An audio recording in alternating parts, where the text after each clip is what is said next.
All right. Hey, this is Rhonda Greene, Greene for Governor. And we're going to go through a little bit about property taxes. Property taxes or taxes in general can be confusing and alarming or what have you. But anyway, right now we're doing a live cast. We're here anyway to answer any questions. The technical stuff we've already got like videotaped. And so we're going to go ahead and let you listen to this. And if you have any questions, please type it in the comment section and we'll see them and we'll answer any questions that you might have. All right, so here we go.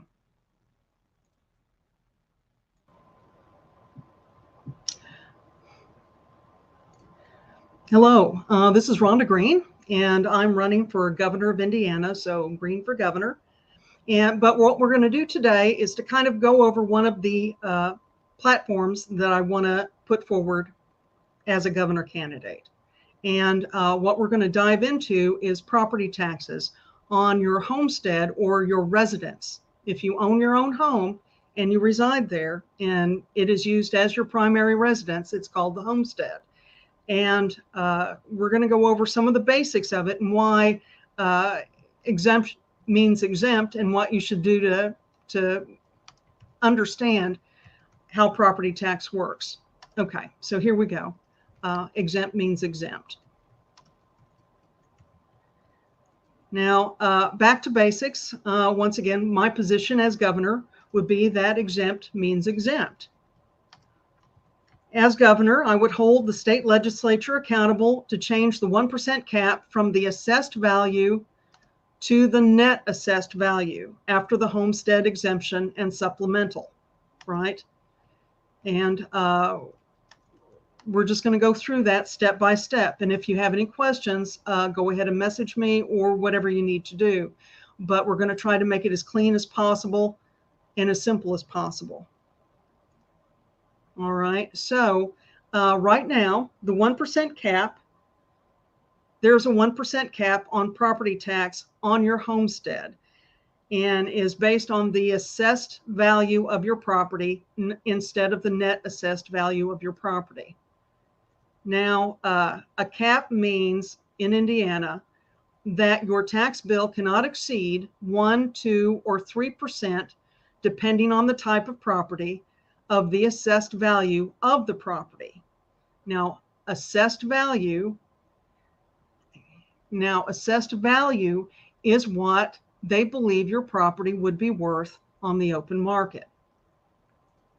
All right. So homesteads are not initially taxed on their assessed value. They are capped at 1% of the assessed value, but that is not what you initially pay because of the homestead exemption. All right. So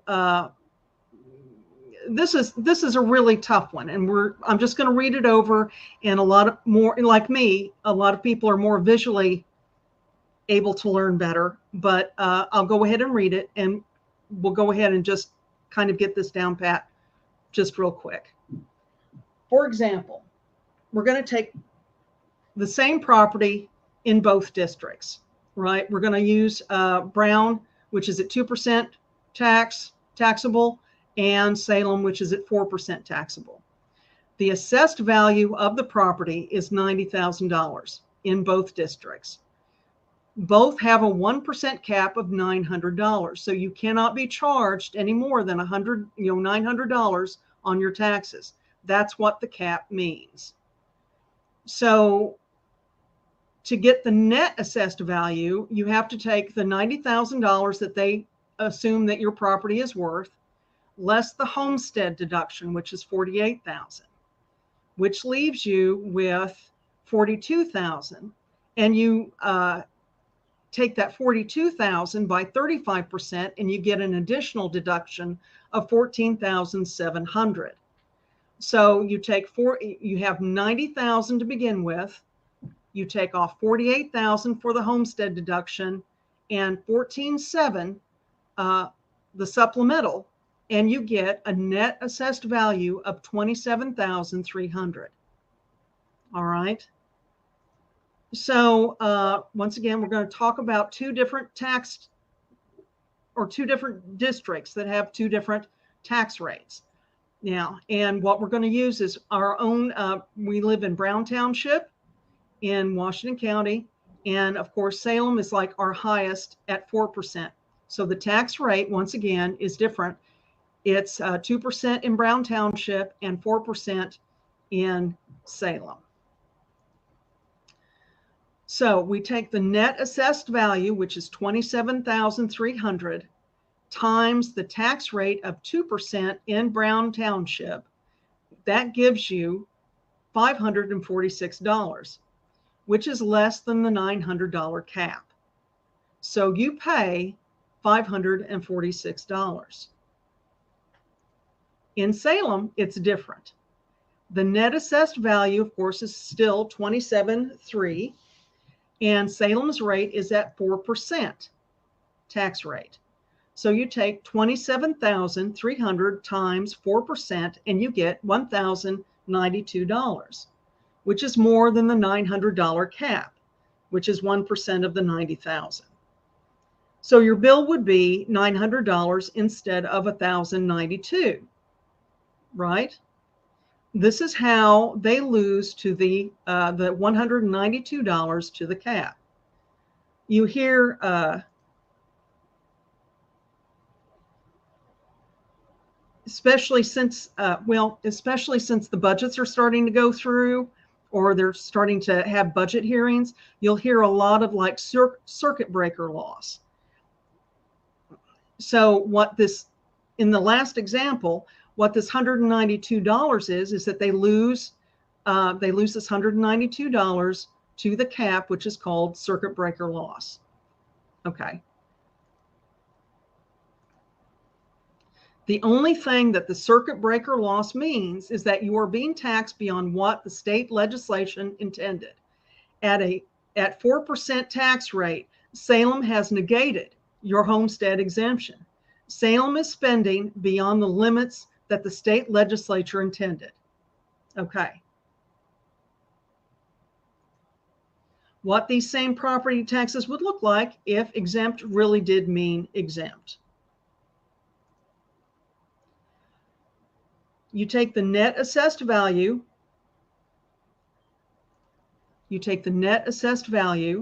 And which is $27,300, and times the 1% cap of $27,300 would be $273, and that would be your new 1% cap. So in Brown Township, you take the $27,300 times 2%, and you get $546, which is more than the $273 cap. So you would pay $237 instead of $546. In Salem, it's a much different thing. The same net assessed value is $27,300, and of course the same cap would be $273. The Salem rate, even though the Salem rate is astronomical, you would take the same amount, $27,300 times 4%, which is $1,092. It's the same thing, but is much more than the $273 cap. So you would pay the same as we would in Brown Township, $273 instead of $1,000 or $900 or $1,092.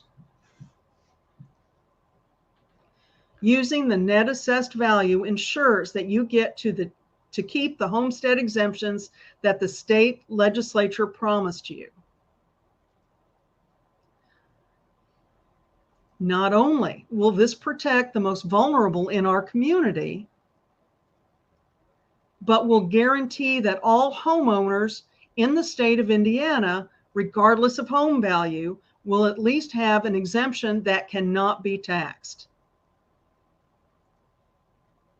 Exempt means exempt. I'm Rhonda Greene, Greene for Governor. Thank you for listening to me.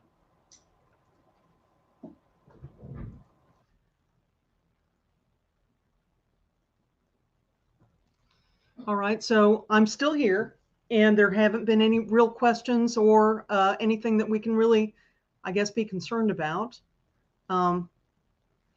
If there had been a question, we could actually show the question like right here, and we are live right now or what have you, and then we could answer the questions that you might have. And today I kept Max. Max is here, and he actually has a lot more answers than I do. If you guys had thrown us a curveball or something similar to that nature. So since there aren't any comments or anything like that, we're going to go ahead and end this. And thank you for listening, and watch for us next time. Greene for governor.